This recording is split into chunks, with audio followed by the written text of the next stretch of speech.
السلام علیکم ناظرین، آج کی اس ویڈیو میں ہم پر اور باریک حرفوں کا بیان سیکھیں گے کہ پر حرف کون کون سے ہوتے ہیں، کہاں سے ادا ہوتے ہیں اور عربی میں ان کو کیا نام دیا جاتا ہے، اور باریک حرفوں کے بارے میں بھی۔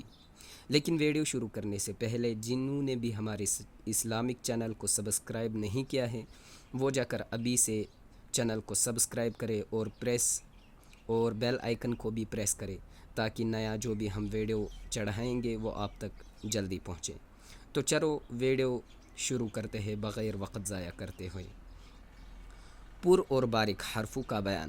پر اور باریک، پر کہتے ہیں موٹا اور باریک کہتے ہیں پتلے کو، ٹھیک ہے۔ پر یعنی موٹا جو حروف پڑھنے ہیں اور باریک جو پتلے پڑھنے ہیں۔ چونکہ قرآن میں تا اور طا ایک جیسے ہے، لکھنے میں الگ ہے لیکن پڑھنے میں سیم ہے۔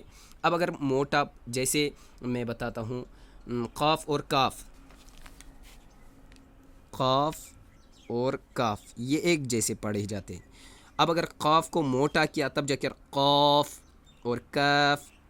اب قاف سے ایک ہم لیتے ہیں ورڈ، لفظ، جیسے قلب، یہاں پہ میں نے لکھا ہے پہلے سے، قلب کہتے ہیں دل کو، ٹھیک ہے۔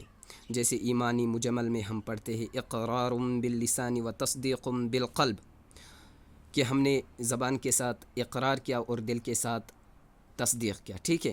لیکن اگر یہی پہ ہم قلب لکھیں گے تو آپ خود ہی سوچو میننگ میں کتنی چینج آتی ہے۔ قلب کہتے ہیں کتے کو، قلب کہتے ہیں بڑے قاف سے، جو قاف سٹارٹ ہوتا ہے وہ دل ہوتا ہے، قلب دل، اور قلب کہتے ہیں کتے کو۔ تو اسی بات کو مد نظر رکھتے ہوئے پر اور باریک حرفوں کا بیان لایا ہے میں نے۔ پر حرف کتنے ہیں؟ 8 ہیں، جو ہمیشہ ہر حال میں موٹا پڑھے جاتے ہیں، یعنی ان کے اوپر زبر ہو، زیر ہو، پیش ہو، چاہے کوئی بھی اعراب ہو، وقف کی حالت میں ہو، وصل میں ہو، یہ موٹا پڑھے جائیں گے۔ ان کو کہتے ہیں حروف مستعلیہ۔ کیا کہتے ہیں؟ حروف مستعلیہ، یہ ہے 8۔ اور باقی جو بچیں گے 21 حرف، وہ ہے حروف مستفیلہ، یہ ہمیشہ باریک پڑھے جائیں گے، ٹھیک ہے۔ مستفیلہ اور مستعلیہ، مستعلیہ پر حرف کو کہتے ہیں یعنی جو موٹے پڑھے جاتے ہیں، اور مستفیلہ کہتے ہیں باریک حرفوں کو۔ خا، صاد، ضاد، طا، ظا، غین، قاف، را، یہ ہمیشہ ہر حال میں پر پڑھے جاتے ہیں، اور باقی جو بچیں گے وہ باریک پڑھیں گے۔ انشاءاللہ مجھے امید ہے کہ آپ کو میری بات سمجھ آئی ہوں گی اور پر اور باریک حرفوں کا کنسیپٹ سمجھ آیا ہوگا۔ تو اگر ویڈیو پسند آئی تو لائک، کامنٹ، شیئر ضرور کرے۔ ملتے ہیں اگلی ویڈیو میں، تب تک کے لیے اللہ حافظ۔